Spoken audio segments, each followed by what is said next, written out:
Hello everyone. आज हम BA secondary का पेपर 1 क्लोथिंग एंड टेक्सटाइल्स को डिस्कस करेंगे। प्रीवियस लेक्चर में हमने बात करी थी फाइबर से यार्न जो हम बनाते हैं वो कैसे बनता है, ठीक है, और यार्न से फैब्रिक बनता है, ठीक है। ये प्रोसेस तो हमें पता है। तो हम एक्चुअली फाइबर टू यार्न के बारे में बात कर रहे थे, ठीक है, किस तरीके से या एंशियंट टाइम में क्या क्या चीज़ें यूज़ की जाती थी, अब प्रेजेंट टाइम में हम क्या क्या चीज़ों का इस्तेमाल करते हैं धागा बनाने के लिए, या किन मेथड्स का इस्तेमाल करते हैं, ठीक है, और जो फाइबर से जो यार्न बनता है वो कितने टाइप का होता है। अब आज हम बात करेंगे यार्न कंस्ट्रक्शन के टाइम पर या यार्न बनाते समय कौन कौन सी स्टेजेस आती है, या फिर क्या क्या प्रोसेस फॉलो करके और फाइबर टू यार्न बनाया जाता है, ठीक है। तो हमारा टॉपिक है different stages of yarn construction।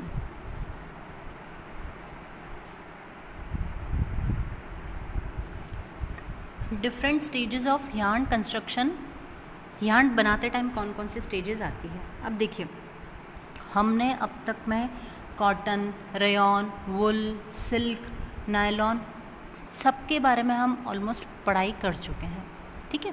आप सभी को पता है कि उसमें हमने फाइबर की मैन्युफैक्चरिंग प्रोसेस की बात करी थी, तो उसमें हमने या फाइबर टू लेकर के और फैब्रिक तक हम पूरा प्रोसेस उसमें मैन्युफैक्चरिंग का पढ़ चुके हैं, ठीक है। तो क्या है कि हमने उस समय सबसे ज़्यादा फोकस किस पर किया था, फाइबर से लेकर के यार्न तक हमने फोकस किया था, ठीक है।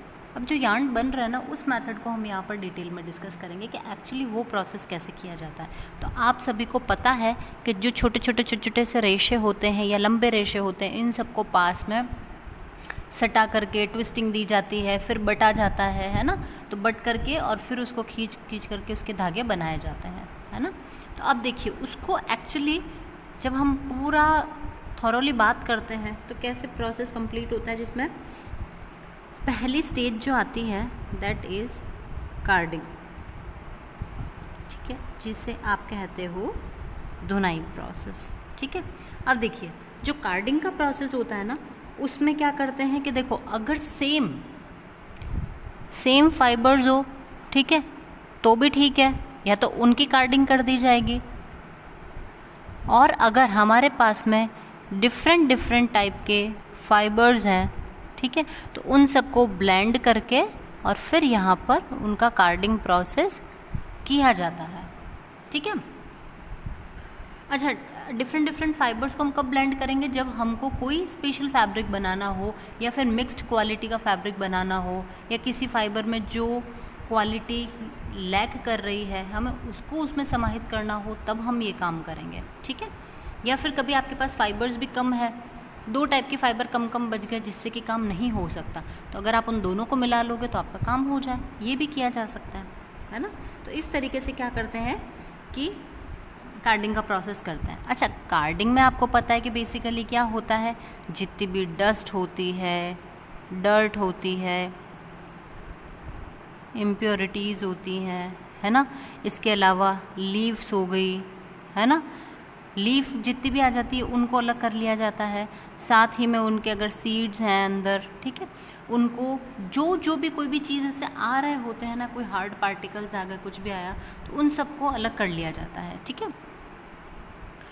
जो कार्डिंग प्रोसेस है ना, ये बेसिकली कैसे किया जाता है, बाय हैंड या बाय मशीन ये प्रोसेस किया जा सकता है ना। ये प्रोसेस करने से क्या होता है, हमने पहले भी बात करी थी कि कार्डिंग के प्रोसेस में कुछ रोलर्स होते हैं, है ना। देखो, यहाँ पर तो मैं बहुत छोटा सा बना रही हूँ, वैसे काफ़ी बड़े रोलर्स होते हैं ये, ठीक है। इसमें क्या होता है कि इस टाइप के हुक बने हुए होते हैं, ठीक है, पूरे के ऊपर इस टाइप के ऐसे कंघी की तरह हुक बने हुए होंगे। तो ये क्या करते हैं कि जो भी आपके फाइबर्स होते हैं ना, ये रोलर्स क्या करते हैं, घूमते हैं, जैसे कि ये है आपका, अब आप इसे घुमा रहे हो इस तरीके से, है ना। तो ये इस तरीके से घूमते रहेंगे और नीचे एक बेल्ट लगी रहती है जिससे सारे के सारे फाइबर जो होते हैं वो ऐसे मूव करते रहते हैं और ये भी उसी दिशा में यूँ चलते जाएंगे। तो जो इम्प्योरिटीज़ होंगी उसको तो ये क्या कर लेंगे, अलग कर लेंगे, ठीक है। और जो फाइबर्स होंगे उन सबको क्या करेंगे, ये समांतर कर देंगे, ठीक है, साफ कर देंगे। एक ही अलाइनमेंट में आपके जितने भी फाइबर्स हैं ना वो सारे के सारे आकर के जम जाएंगे, ठीक है। और इससे क्या होती है कि एक लेयर तैयार हो जाती है किनकी, फाइबर्स की, ठीक है। एक लेयर बन जाती है फाइबर की, एक पट्टी के रूप में ये तैयार हो जाते हैं, ठीक है। अब जब पट्टी के रूप में तैयार हो जाएंगे मतलब कि ये अब जमने लग गए हैं, जबकि आपने जब शुरुआत में रखे थे ना तब तो ऐसे यूँ हर कैसे ही रखे हुए थे, लेकिन कार्डिंग के प्रोसेस के बाद में आकर के ये लगभग सब इस तरीके से ये फाइबर्स हैं ये अरेंज हो जाता है, ठीक है। तो इससे क्या हुआ, आपको एक समानांतर एक शेप मिल गया है इनका। साथ ही यहाँ जो उलझा हुआ स्ट्रक्चर था वो भी सुलझ गया, इसमें इम्प्योरिटीज़ थी वो भी निकल गई, लीव्स निकल गई, आपकी सीड्स निकल गए, डस्ट डर्ट पार्टिकल्स अलग हो चुके हैं, है ना। अब क्या करते हैं कि देखिए ये जो प्रोसेस होता है ना इसमें थोड़ा सा ऐसे आगे जाने के बाद में ये जो ये पट्टियाँ बनती हैं ना इनको थोड़ा थोड़ा सा अलग कर लिया जाता है, ठीक है। इसी पतली पतली सी ऐसी पट्टियाँ तैयार कर ली जाती ताकि क्या हम जब अब धागा बनाएंगे ना तो उस टाइम पर हमको ये मदद करेंगी। आपने देखा होगा कि जैसे दीपावली का टाइम आता है ना, तो उसमें बत्तियाँ कैसे बनाती है मदर। आपने देखा होगा जैसे पूरा कॉटन का जो बंच होता है उसमें से वो क्या करेंगे, थोड़ी सी कॉटन को निकाल करके एक साथ ऐसे ऐसे ऐसे ऐसे जमाते हैं। उसको जमाने के बाद में उसको अरेंज करते हैं ताकि कि एक समान बने, फिर उसके बाद उसको ट्विस्टिंग दी जाती है ना। तो वो जो जमाने का प्रोसेस होता है, पतली पतली पट्टियाँ बनाई जाती है ना, उनको पूनियाँ कहते हैं, ठीक है। और यही यहाँ पर भी बनाया जाता है, ठीक है। अब देखो अगर कोई सिंपल सा कपड़ा बनाना है, ठीक है, तो उसके लिए क्या किया जाता है, केवल और केवल कार्डिंग का प्रोसेस कर दिया जाता है। इसके बाद में धागा बनने के लिए कपड़ा, ये जो आपके फाइबर्स होते हैं ये आगे चले जाते हैं। लेकिन अगर आपको कोई महंगा फैब्रिक बनाना होता है तो हम क्या करते हैं, ये जो प्रोसेस है पूनिया बनने से पहले ही हम कौन सा प्रोसेस कर देते हैं, इसमें कॉम्बिंग का प्रोसेस कर देते हैं, ठीक है। कौन सा प्रोसेस, कॉम्बिंग का प्रोसेस करते हैं, कंघी करना जिसको कहते हैं, ठीक है। तो सिंपल बनाना है तो ये जो चल रहा है आपका फ्लो इसको चलने दो, और अगर नहीं महंगा फैब्रिक बनाना तो यहाँ से हम पहले इस पर आएंगे, कॉम्बिंग के बाद में बनेगी आपकी पूनियाँ बनेगी, ठीक है। तो अब देखिए हम कॉम्बिंग का प्रोसेस भी पढ़ेंगे क्योंकि कई सारे फैब्रिक्स में इसको फॉलो किया जाता है, ठीक है। कॉम्बिंग जिसे आप कहते हो कंघी करना, ठीक है। अब देखिए जो हाई क्वालिटी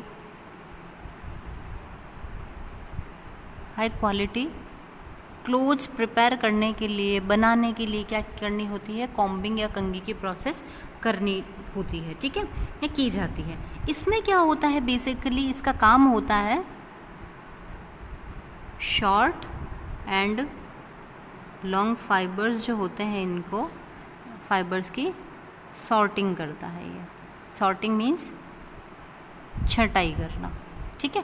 ये क्या करेगा, शॉर्ट फाइबर्स को अलग कर देगा, लॉन्ग फाइबर्स को अलग कर देगा, ठीक है। अब देखिए हाई क्वालिटी का मतलब क्या होता है, जैसे आपने बहुत देखिए, मैं आपको दो डिफरेंस बताती हूँ कपड़ों के अंतर्गत। आप मार्केट में जाते हैं कोई भी कपड़ा लेने के लिए, ठीक है। अब आपने जैसे सपोज़ एक ये कपड़ा देखा है और एक ये कपड़ा देखा है, आप दोनों में देख रहे हैं कि जैसे इसमें तो आपने देखा होगा कुछ रेशे हल्के हल्के से आपको बाहर निकले हुए दिख रहे हैं, है ना। आपको समझ में आ रहा है कि कुछ है ऊपर रोए से उठे हुए, और ये आपको एक समान कपड़ा दिखाई दे रहा है, ठीक है। इसकी आपको शॉपकीपर उसने 200 रुपीज़ इसकी रेट बताई है, और इसकी उन्होंने आपको 300 या 400 समझ लीजिए, ठीक है, इतनी रेट आपको बताई है इसकी। अब आप क्या देखेंगे कि अरे यार ये तो कपड़ा तो मतलब मुझे तो आपको देखने पर एकदम से समझ में सपोज़ नहीं आता, तो आप क्या देखेंगे, यार देखने में तो लगभग एक सा ही है कपड़ा, कोई ज़्यादा डिफरेंस भी नहीं है। तो अंतर क्या है कि इसमें ये 200 रुपये और ये 300 रुपये। जब आप शॉपकीपर से पूछते हैं ना तो वो आपको कहता है कि भाई ये तो कोई ख़ास क्वालिटी नहीं है, पर ये बहुत अच्छी क्वालिटी का फैब्रिक है, इसलिए इसकी रेट उससे ज़्यादा है, ठीक है। अब आप यहाँ पे कंपेयर करते हैं उसको, और अगर आप भाई अच्छी क्वालिटी का फैब्रिक परचेज़ करना चाहते हैं तो ऑब्वियसली बात है आप इसकी तरफ मूव करेंगे। लेकिन अगर आपको लगेगा कि नहीं ये सेटिस्फैक्ट्री है तो आप इससे परचेज़ कर लेंगे। अब क्या होगा, जब आप इसको यूज़ करेंगे ना तब आपको इसका एक्चुअली क्वालिटी का मतलब समझ में आएगा, ठीक है। आप जब इसको पहनना शुरू करेंगे तो आप देखेंगे क्योंकि इसके ऊपर रोए उठे हुए हो ना, तो ये क्या होगा, एक तो बहुत जल्दी गंदा हो जाएगा, ठीक है, डर्टी क्लोथ हो जाएगा, ये गंदा, बहुत जल्दी गंदा हो जाएगा। ये कोई भी दाग या स्टेन होंगे इसके ऊपर लगते ही इसके अंदर अटक जाएंगे, क्यों, क्योंकि इसकी सरफेस खुरदरी है इसलिए, ठीक है, तो इस पर वो अटक जाएगा। और जब आप इसको वॉश करोगे ना तो उसके बाद इसके ऊपर रोएं उठ जाएंगे, ठीक है, या फिर जिस जगह पे सबसे ज़्यादा फ्रिक्शन लगता है ना, जिसको आप कहते हो घर्षण, उन जगहों से ये फैब्रिक जो का ख़राब हो जाएगा। जैसे कि आपके जो आर्म्स होती है, ठीक है, मीन्स अंडर आर्म्स के नीचे का जो एरिया होता है ना, यहाँ से हमारा हाथ और जो हमारा साइड होता है चेस्ट का, वहाँ से ज़रूर से, क्योंकि हम चलते हैं, हमारे हाथ पैर हिलते हैं ना, जैसे हाथ हिलता है, तो यहाँ पर बार बार फ्रिक्शन होता है, ठीक है, जिसकी वजह से क्या होगा कि यहाँ पर आप देखोगे कि यहाँ पर रोए उठ जाएंगे उस कपड़े के, ठीक है। या फिर अगर आपने पजामी बनवाई है तो आपने देखा होगा थाइज़ के बीच वाला जो पार्ट होता है वहाँ पर आपके ज़रूर से इसके ऊपर रोए उठ जाएंगे। ये तो बेसिक घर्षण लगने से हुआ है जो आप फिजिकल एक्टिविटी करते हो उससे। उसके अलावा अगर आप कपड़े को वॉश करोगे तो आप देखोगे कि उसके धागे कई सारे निकल गए हैं, उसके ऊपर रोए उठ गए हैं। अच्छा, कई बार पूरा जो आपका फैब्रिक होता है उस पूरे के ऊपर भी रोए निकल जाते हैं। रीज़न क्या है, क्योंकि शॉर्ट फाइबर से बना हुआ है ना, इस वजह से। अब आप इसके अंदर आप देखोगे डिफरेंस, तो ये बहुत जल्दी गंदा होगा नहीं होगा, इस पर रोए उठेंगे नहीं उठेंगे, फ्रिक्शन की वजह से रोए उठेंगे नहीं, धोने करने की वजह से इसमें प्रॉब्लम आएगी नहीं। ऐसा क्यों? क्योंकि इसमें कॉम्बिंग की गई है इसलिए, ठीक है। जो शॉपकीपर ने आपसे कहा था ना कि ये हाई क्वालिटी फैब्रिक है, why it is high quality fabric, क्योंकि उसमें कॉम्बिंग का प्रोसेस किया गया है इसलिए, है ना। तो क्या है कि आप इसी वजह से इस फैब्रिक की जो प्राइस होती है वो इसी वजह से ज़्यादा होती है, ठीक है। तो आपने देखा, आप मार्केट में जब जाते हैं ना तो आप कपड़े को एनालाइज करके देखिए, ठीक है, उसको छू करके देखिए, उसकी जो रचना है उसको बारीकी से देखिए कि किस टाइप का फैब्रिक बना हुआ है। कई बार हम क्या करते हैं, सस्ते के चक्कर में ख़राब फैब्रिक उठा लेते हैं, ठीक है, तो क्या है, आप उसको मन भर के पहन नहीं सकते हो, ठीक है, और वो जल्दी ख़राब हो जाता है। लेकिन अगर आप हाई क्वालिटी फैब्रिक लेंगे ना तो आप उसको मन भर के पहनेंगे और आपका पैसा भी वसूल हो जाता है उससे, ठीक है। तो देखिए, बेसिकली कॉम्बिंग की वजह से ये डिफरेंस आपके फैब्रिक में आता है, ठीक है। अच्छा, अब हम वापस कॉम्बिंग पर आते हैं। तो देखिए, ये क्या करता है, शॉर्ट और लॉन्ग फाइबर्स को दोनों को अलग अलग करके इनकी सॉर्टिंग करने का काम करता है, ठीक है।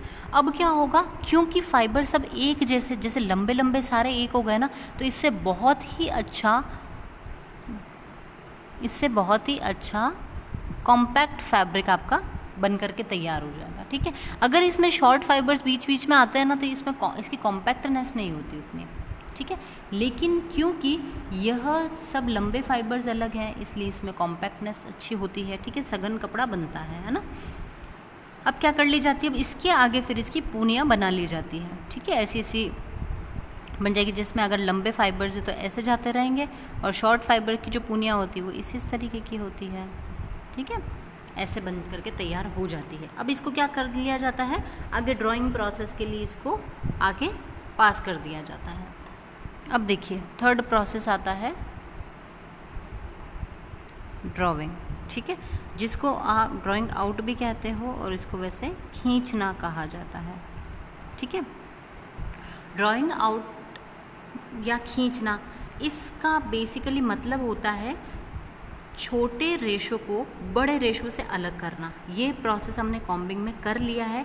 इसके अंतर्गत भी क्या किया जाता है, इसी तरीके से करते हैं कि जो आपके पास पूनियाँ आती है ना, इसको हल्का हल्का हल्का हल्का सा खींचा जाता है, ठीक है।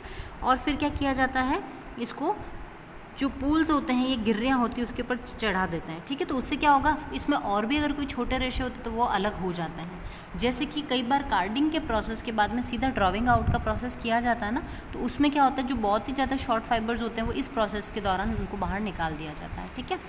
कॉम्बिंग में तो ऑलरेडी निकले हुए हैं तो हमें इसका टेंशन होता ही नहीं है इसमें, ठीक है। अब जो इसमें फाइबर्स आएंगे ना, उनको क्या करता है, हल्का हल्का सा खींचा जाता है। खींचने की वजह से क्या होता है कि इसके अंदर जितने भी आपके जो फाइबर्स होते हैं ना, वो कैसे आ जाते हैं, समांतर हो जाते हैं, उसमें यूनिफॉर्मिटी आ जाती है, ठीक है। यूनिफॉर्मिटी आने से क्या होता है कि उसके अंतर्गत आपको कहीं से मोटा, कहीं से पतला, ऐसा अजीब अजीब सा फैब्रिक आपको नहीं मिलता है। ठीक है, तो ये यूनिट जो ड्राइंग आउट प्रोसेस किया जाता है उसका सबसे बड़ा फ़ायदा यही होता है। अब देखिए ड्राइंग आउट का जो प्रोसेस होता है ना, उसमें क्या होता है कि जो आपका फाइबर से आपने जो पूनिया बनाई है ना, वो उसकी एक्चुअल लंबाई से 6 से 7 गुना तक ज़्यादा बढ़ जाती है। ठीक है, मीन्स अगर किसी फाइबर की लंबाई अगर इतनी है, मीन्स 1 इंच अगर हम मान करके चलते हैं, ठीक है 1 इंच हमने मान ली, तो जब ये ड्राइंग आउट का प्रोसेस किया जाता है तो लगभग वो 7 इंचेस या 8 इंचेस तक उसकी लंबाई जो होगी वो बढ़ जाएगी। ठीक है, तो ये इसका फ़ायदा होता है ना। नेक्स्ट प्रोसेस जो है वो आता है रोविंग। रोविंग जिसको कहते हैं घुमाव देना। ठीक है, अब देखिए कोई भी प्रोसेस अगर आप शुरू करते हैं तो ऐसा नहीं कि एक स्टेप में ही वो कंप्लीट हो जाएगा, कई बार उसको 2-3 स्टेप में तैयार करके आगे पास किया जाता है, तब जा करके वो जो प्रोसेस होता है वो अच्छे से कंप्लीट होता है। अब देखिए जो ड्राइंग आउट में वो खींच करके पूनियों को जो लंबा किया जाता है ना, अब यहाँ पर क्या करेंगे, उसको हल्का सा ट्विस्ट देंगे, स्लाइट ट्विस्ट इसको दिया जाता है इस प्रोसेस में। अब स्लाइड ट्विस्टिंग देने से क्या होता है, थोड़ी सी जो आपकी पूनियाँ जो चपटे चपटे आकार की होती है ना, चपटे आकार की जो पूनियाँ होती है ना, ये कैसी हो जाती है, थोड़ी गोल हो जाती है। ठीक है, बेलनाकार टाइप इनका थोड़ा सा स्ट्रक्चर हो जाता है, ताकि क्या है कि अब ये एक दूसरे के ऊपर पास में आकर के घूम जाएंगे ना, तो आपके लिए स्पिनिंग का प्रोसेस बहुत ही ईजी हो जाएगा करना। ठीक है, इसलिए ये प्रोसेस किया जाता है। अब क्या है, इनकी जो रचना होगी या कॉम्पैक्टनेस होगी वो थोड़ी और बढ़ जाएगी। ठीक है, कॉम्पैक्टनेस अगर इनकी बढ़ती है ना, तो देखिए आपका फाइबर है, ठीक है, या यार्न है, हम यार्न से ही बात करते हैं, यार्न जितना कॉम्पैक्ट होगा ना, उसकी स्ट्रेंथ जो है वो उतनी ही हाई होगी या अच्छी होगी। ठीक है, यार्न कॉम्पैक्ट है तो उसकी स्ट्रेंथ अच्छी है, इस चीज़ को आपने ध्यान रखना है। ठीक है, अब क्या है, देखो जो ड्राइंग आउट के टाइम पे जो पूनियाँ तैयार हुई थी, अगर आप उसको पकड़ के थोड़ा सा खींचते हो ना दम लगा करके, तो वो टूट जाएगी। ठीक है, खुल जाएगी पूरी। रोविंग के टाइम पे भी हमने उसको थोड़ी गोलाकार दे दी है, ठीक है, और थोड़ी कॉम्पैक्ट हो गई है, लेकिन फिर भी अभी तक ये पूर्ण रूप से मजबूत नहीं है। अगर आप इसको थोड़ा सा और जोर से खींचते हो तो ये फिर भी टूट जाती है। ठीक है, दबाव या झटका होते ही ये टूटना पॉसिबल है इनका, है ना। तो इसलिए क्या किया जाता है, अब इसके बाद में हम आगे का प्रोसेस करेंगे, स्पिनिंग का प्रोसेस, तो उसके अंतर्गत इसको जो एक्चुअली स्ट्रेंथ जो मिलेगी, एक्चुअल जो इसको स्ट्रक्चर मिलेगा, वो किससे मिलेगा, स्पिनिंग प्रोसेस के थ्रू ही इसको मिलता है। ठीक है, अब देखो जो सिल्क का जो कपड़ा होता है ना, उसके प्रोसेस थोड़ा सा अलग किया जाता है ना। उसमें क्या किया जाता है, देखो डीगमिंग का प्रोसेस किया जाता है। क्यों, क्योंकि उसके अंतर्गत क्या होता है, सिल्क के अंतर्गत एक नेचुरल सेरेसिन नाम की एक गोंद उसके अंदर होती है। ठीक है, इसलिए उसमें डीगमिंग का प्रोसेस किया जाता है। जो आपके वुलन फैब्रिक होते हैं उसमें स्काउरिंग का प्रोसेस किया जाता है। क्यों, क्योंकि उसके ऊपर भी क्या होती है, चिकनाई, डस्ट, डर्ट चिपकी हुई होती है, तो उसको हटाने के लिए, या फिर कार्बोनाइजिंग का प्रोसेस किया जाता है। ठीक है, तो वो प्रोसेस करने के बाद में हम ड्राइंग आउट का प्रोसेस करते हैं। ठीक है, अब देखिए सिल्क जो है ये नेचुरली कैसा है, फिलामेंट फाइबर है ना। जो फिलामेंट फाइबर है तो आपको इसके ऊपर कॉम्बिंग का प्रोसेस करना चाहिए क्या, जी नहीं करना चाहिए। क्यों, ऑलरेडी ये फिलामेंट है, ऑलरेडी ये एकदम स्मूथ है, तो ये लंबे लंबे स्ट्रक्चर में वैसे ही आ जाता है। कार्डिंग के प्रोसेस में ये बिल्कुल व्यवस्थित रहते हैं, है ना। तो इनको कॉम्बिंग के प्रोसेस की ज़रूरत होती ही नहीं है, क्योंकि इसमें छोटे फाइबर होंगे तो आप कॉम्बिंग प्रोसेस करके उसको अलग से निकालोगे। ठीक है, तो अब देखिए ये सारे जैसे सिल्क है, वुल है, इनके अंदर ये प्रोसेस किए जाते हैं, है ना। अब हम आते हैं हमारे अगले स्टेप के ऊपर, जिसका नाम है स्पिनिंग। स्पिनिंग प्रोसेस, या जिसको कहा जाता है कताई प्रक्रिया। ठीक है, अब देखिए जो स्पिनिंग प्रोसेस है ना, ये यार्न मैन्युफैक्चरिंग की, यार्न कंस्ट्रक्शन की कौन सी है, लास्ट स्टेज होती है। ठीक है, अंतिम अवस्था होती है। इस प्रक्रिया के द्वारा हम क्या करते हैं कि आपको जितना लंबा चाहिए, जितना थिक चाहिए, जितना महीन या फाइन चाहिए, वैसा इससे धागा प्रिपेयर किया जा सकता है, कोई इशू नहीं है ना इसमें। और क्या है कि देखिए रोविंग का प्रोसेस करने पे क्या होता है, हम थोड़ा सा इनको बेलनाकार या थोड़ा सा गोलाकार बना लेते हैं ना, ये गोल या बेलनाकार, यहाँ पर बना लिया जाता है। तो इसको यहाँ पर पे उसी को अब आपको थोड़ा और दबाव देना होता है, घुमाना होता है, ठीक है। तो उससे क्या है, आपको धागा आराम से प्राप्त हो जाएगा। अब जो स्पिनिंग प्रोसेस होता है ना, ये किस पे किया जाता है, स्पिनिंग फ्रेम्स पर किया जाता है, ठीक है। स्पिनिंग फ्रेम्स होती है या कताई मशीन्स होती है जिनके ऊपर किया जाता है। इसमें बहुत सारे क्या होते हैं, रोलर्स होते हैं आपके, ठीक है। ये रोलर्स जो लगे हुए होते हैं ना, ये क्या होती है, देखो एक या दो जगह नहीं लगे होंगे, बहुत सारी जगह पे रोलर्स लगे हुए होते हैं। ये रोलर्स क्या करते हैं बेसिकली कि पहला, जैसे कि ये रोलर लगा हुआ है, ठीक है, फिर वापस यहाँ पर भी रोलर है, फिर वापस यहाँ पर भी रोलर है, फिर वापस यहाँ पर भी रोलर है। तो क्या होता है, इस रोलर की जो स्पीड होगी ना, इसकी स्पीड से इस वाले रोलर की स्पीड ज़्यादा होगी, ठीक है। मीन्स अगर इसकी स्पीड है, इससे इसकी ज़्यादा होगी। अब इस वाले की स्पीड जो है इसकी ज़्यादा होगी, अब इससे ज़्यादा स्पीड होगी इसके अगले वाले की। तो उससे क्या होता है कि धागा बहुत अच्छे से आपका बट करके तैयार हो जाता है, ठीक है। और लास्ट वाले रोलर से जब तक धागा निकलता है ना, तब तक वो कैसा हो जाता है, एकदम आपको जैसा उसका डायमीटर चाहिए वैसा डायमीटर आ जाता है, जैसा आकार चाहिए, ठीक है। और उतनी फाइननेस चाहिए, जो जो आपको क्वालिटीज़ चाहिए होती है वो यहाँ तक आपको मिल जाती है। और जैसी क्वालिटी चाहिए होती है उसी के अनुसार यहाँ पर रोलर्स भी लगाए जाते हैं, ठीक है। अब देखिए, जो स्पिनिंग प्रोसेस होता है ना, ये वापस 2 टाइप्स का होता है, ठीक है। 2 टाइप का होता है, जिसमें पहला जो होता है वो होता है मैकेनिकल स्पिनिंग, ठीक है। और जो सेकंड होती है वो आती है केमिकल स्पिनिंग। मैकेनिकल जिसको कहते हैं यांत्रिक कताई, और केमिकल जिसको कहते हैं रासायनिक कताई। ये 2 प्रकार की कताई की मेथड्स इसकी होती हैं, ठीक है। तो देखिए, आज के लेक्चर में हमने बात करी है यार्न कंस्ट्रक्शन या यार्न का मैन्युफैक्चरिंग प्रोसेस कैसे किया जाता है।